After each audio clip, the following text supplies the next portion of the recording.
9. Anjing Ashabul Kahfi. Riwayatnya sebagai berikut. Di suatu negeri yang bernama Ufsus, atau sekarang itu dalam Mesir, ada seorang raja yang memerintah.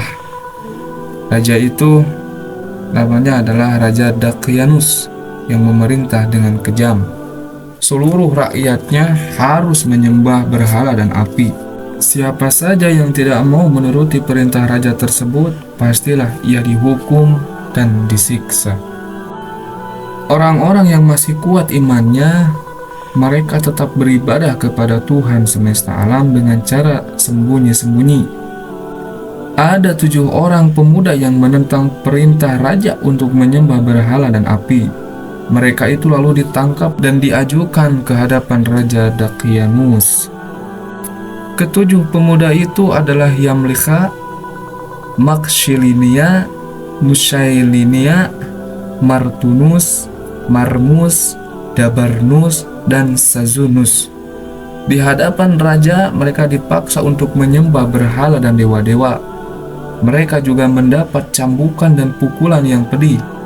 Lalu raja pun berkata, "Sekarang kalian boleh pulang, tetapi harus berpikir. Kalian masih diberi kesempatan 1 malam untuk berpikir. Besok pagi kalian harus sudah menjawab."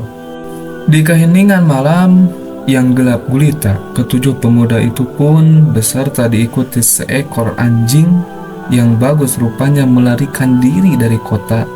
Mereka menuju gunung dan mencari tempat persembunyian. Tentara kerajaan pun mengejarnya, tetapi kehilangan jejak. Ketujuh pemuda tadi telah masuk bersembunyi di sebuah goa. Tertidurlah mereka semua di tempat itu. Setelah mereka lelap tidur, salah seorang dari mereka terbangun lalu membangunkan ke-6 kawannya yang lain. "Berapa lama kita tertidur tadi?" tanya salah satu dari mereka.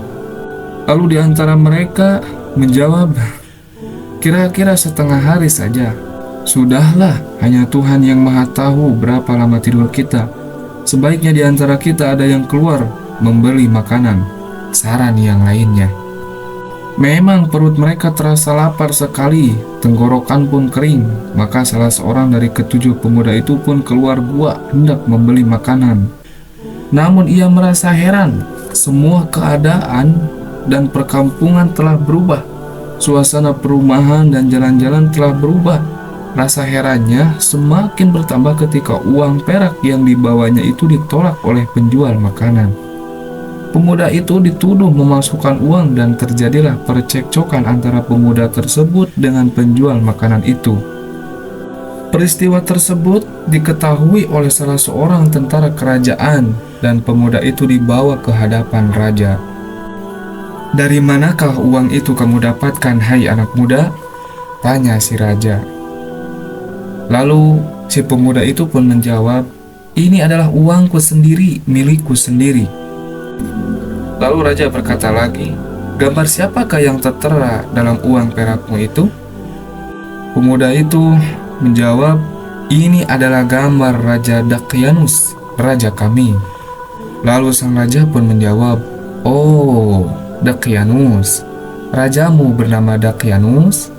Daqyanus telah meninggal lebih dari 300 tahun yang lalu, wahai anak muda." Setelah menanyainya lebih lanjut, tahulah si raja bahwa pemuda tersebut termasuk salah satu dari 7 pemuda yang dahulu dikejar-kejar oleh tentara pasukan Daqyanus, yang hingga kini telah menjadi legenda dari mulut ke mulut. Kemudian raja beserta panglima mengikuti pemuda tersebut menuju ke gua. Sang raja sangat terharu dan semua rombongan menitikkan air mata. Mereka terharu karena ketujuh pemuda itu telah tertidur selama 309 tahun. Benar, mereka telah ditidurkan oleh Allah Azza wa Jalla, Tuhan semesta alam. Sekarang rajanya adalah raja yang beriman dan soleh. Seluruh penduduk negeri pun berbakti kepada Allah Subhanahu wa Ta'ala. Lalu ketujuh pemuda itu pun diberi hidangan makanan dari istana raja. Tidak lama kemudian mereka meninggal dunia secara bersamaan. Jenazah mereka dimakamkan di tempat tersebut. Raja yang soleh itu kemudian mendirikan bangunan tempat ibadah yang indah di atas gua itu. Bangunan tersebut ditujukan untuk mengenang ketujuh pemuda yang tertidur dalam gua selama 309 tahun. Itulah yang dikenal dengan Ashabul Kahfi. Adapun anjingnya telah mati di muka pintu gua tersebut, hanya tulangnya saja yang ada. Allah lah Tuhan semesta alam. 10. Lembu milik seorang anak Bani Israel. Imam Al-Baghawi dan yang lainnya menceritakan riwayat sebagai berikut. Pada zaman Bani Israel, ada seorang kaya raya yang tidak mempunyai seorang anak pun. Ahli waris satu-satunya adalah anak pamannya yang fakir. Ahli waris tersebut mengira bahwa saudaranya yang kaya raya itu masih lama hidupnya. Oleh karena itu, dia membunuhnya agar segera mendapatkan warisan darinya. Dia membawa jenazah saudaranya itu ke suatu kampung dan dilemparkannya. Pada pagi harinya, dia menuntut balas atas kematian saudaranya yang telah dibunuhnya. Dia datang bersama orang lain untuk menghadap Nabi Musa alaihissalam. Al-Kalabi berkata, kejadian itu terjadi sebelum turunnya wahyu yang menerangkan sumpah keluarga korban yang menuntut balas dalam kitab Taurat. Lalu mereka meminta kepada Nabi Musa alaihissalam untuk berdoa kepada Allah Subhanahu wa Ta'ala agar Allah menjelaskan kepada mereka perkara apa yang dibunuhnya. Maka Allah Subhanahu wa Ta'ala memerintahkan mereka untuk menyembelih sapi betina. Nabi Musa alaihissalam berkata kepada mereka sebagaimana yang tertera dalam Al-Quranul Karim. Dan ingatlah ketika Musa berkata kepada kaumnya, sesungguhnya Allah menyuruh kamu menyembelih seekor sapi betina. Mereka berkata, apakah kamu hendak menjadikan kami bahan ejekan? Mereka, Bani Israel, mengira bahwa Nabi Musa alaihissalam mengejek mereka sehingga mereka berkata, apakah kamu mengejek kami? Kami bertanya kepadamu tentang orang yang dibunuh, namun kamu menyuruh kami menyembelih seekor sapi betina. Lalu Nabi Musa alaihissalam berkata sebagaimana yang tertera dalam Al-Quran, yang artinya, aku berlindung kepada Allah agar tidak termasuk golongan orang yang jahil. Maknanya, aku berlindung kepada Allah Azza wa Jalla, Tuhan semesta alam, jangan termasuk golongan orang-orang yang mengejek kepada orang mukmin. Ketika mengetahui bahwa perintah menyembelih seekor sapi betina itu datangnya dari Allah Subhanahu wa Ta'ala, mereka menanyakan sifat sapi betina yang harus disembelih tersebut. Dalam permintaan mengenai sapi betina terkandung suatu hikmah yang besar, yaitu sebagai berikut. Pada masyarakat Bani Israel, ada seorang laki-laki yang soleh. Dia mempunyai seorang anak dan seekor anak sapi betina. Pada suatu hari, dia membawa anak sapi tersebut ke sebuah hutan dan melepaskannya seraya berdoa kepada Allah Subhanahu wa Ta'ala. Ya Allah, sesungguhnya aku menitipkan kepadamu sapi ini untuk anakku jika dia telah besar. Selang beberapa waktu kemudian, laki-laki yang saleh tersebut meninggal dunia. Sedangkan sapi betina itu tetap berada di hutan selama beberapa tahun. Jika ada orang yang melihatnya, sapi itu lari. Setelah anak orang soleh itu besar, dia tumbuh menjadi orang yang berbakti dan dapat membagi waktu dengan baik. Dia membagi waktu malam menjadi 3 bagian, sepertiga untuk beribadah, sepertiga untuk tidur, dan sepertiga lagi untuk duduk di samping kepala ibunya untuk menjaga dan melayaninya.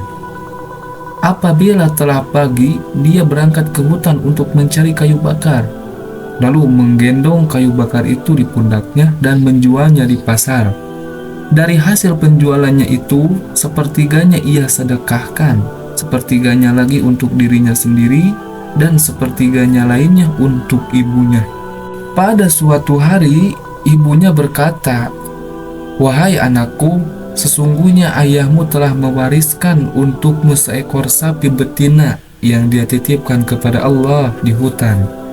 Berangkatlah ke sana dan berdoalah kepada Tuhan Nabi Ibrahim, Ismail, Ishak, dan Yakub agar dia mengembalikan sapi itu kepadamu.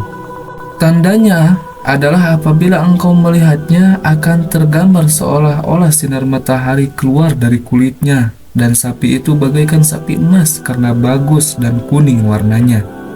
Lalu datanglah anak itu ke hutan dan melihat sapi tersebut sedang merumput. Berteriaklah anak itu seraya berkata, "Aku hendak mengambilmu dengan nama Tuhan Nabi Ibrahim, Ismail, Ishak, dan Yakub." Berjalanlah sapi itu hingga berdiri di hadapannya, lalu dia memegang leher sapi tersebut dan menuntunnya. Tiba-tiba dengan izin Allah Subhanahu wa Ta'ala, sapi itu berbicara, "Wahai pemuda yang berbuat baik kepada ibunya, tunggangilah aku, karena hal itu akan lebih mudah bagimu." Pemuda itu berkata, "Sesungguhnya ibuku tidak menyuruhku untuk menunggangimu, tetapi hanya mengatakan kepadaku untuk memegang lehermu." Sapi itu pun berkata lagi, "Demi Tuhan Bani Israel, andaikan kamu tidak menunggangiku, niscaya kamu tidak akan mampu membawaku. Berangkatlah kamu, dan jika kamu memerintahkan gunung agar mencabut dirinya dari dasarnya dan berjalan bersamamu, niscaya dia melakukan karena kamu berbuat baik kepada ibumu." Kemudian berjalanlah pemuda itu bersama sapi tersebut menuju ibunya. Ibunya berkata kepada sang anak, "Sesungguhnya kamu adalah orang fakir yang tidak mempunyai harta dan terasa berat bagimu mencari kayu bakar pada waktu siang hari, sedangkan pada waktu malam hari kamu beribadah. Maka pergilah kamu ke pasar dan juallah sapi betina ini."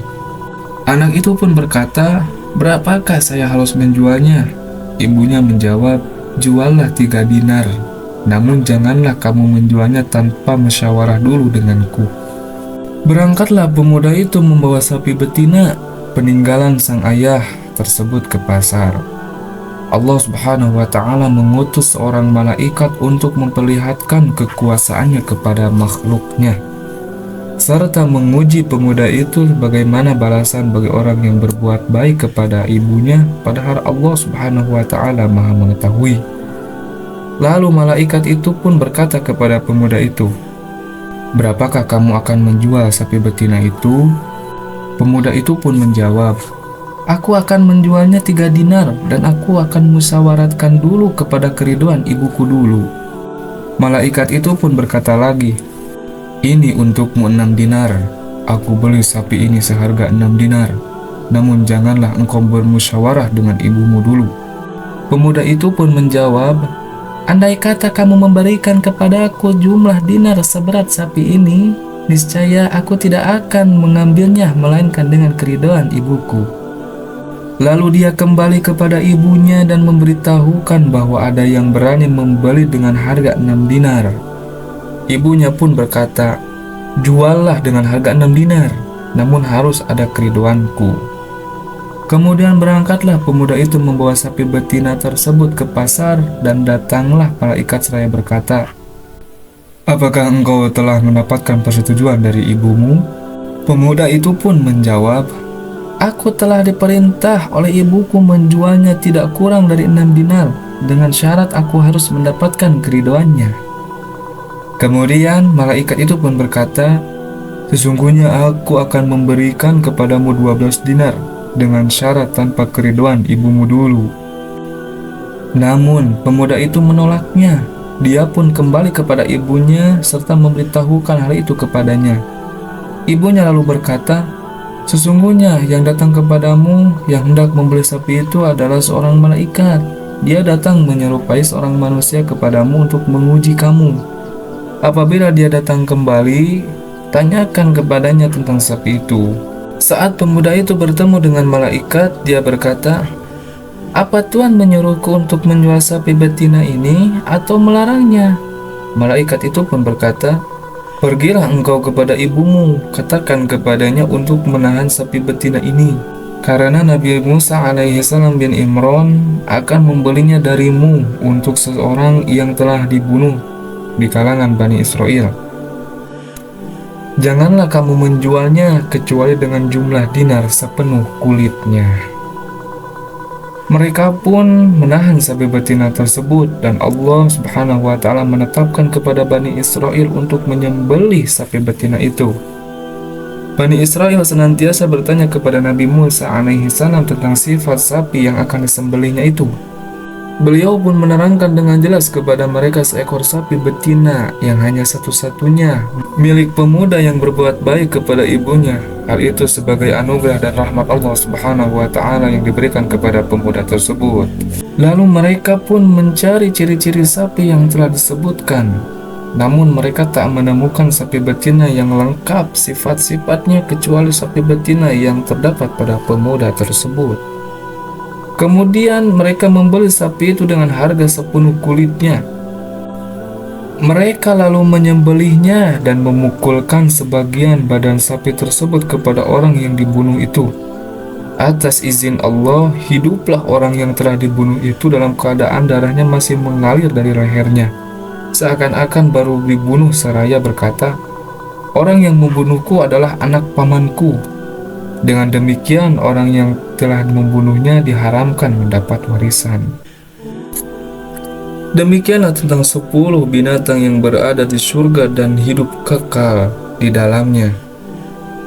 Dengan kesimpulan dari 10 hewan yang dijamin masuk surga tersebut ialah, yang pertama adalah buruk Nabi Muhammad SAW, untanya Nabi Saleh alaihi salam, lembunya Nabi Ibrahim alaihi salam, kibas Nabi Ismail alaihi salam, burung hudhud Nabi Sulaiman dan semut Nabi Sulaiman, keledainya Nabi Uzair, anjing Ashabul Kahfi, ikan hiu putra mata atau Nabi Yunus, lalu lembu milik seorang anak yang amat berbakti kepada ibunya di zaman Nabi Musa alaihi salam. Kesemuanya adalah 10 jenis ekor binatang yang menetap di dalam surga, sedang yang lainnya akan menjadi tanah pada hari berkumpul di padang mahsyar. Demikianlah, semoga kisah ini bisa menjadi ilmu yang baru untuk kita semuanya dan menjadi hikmah dalam kehidupan kita sehari-hari. Amin ya Allah ya Rabbal Alamin. Wallahu a'lam bishawab.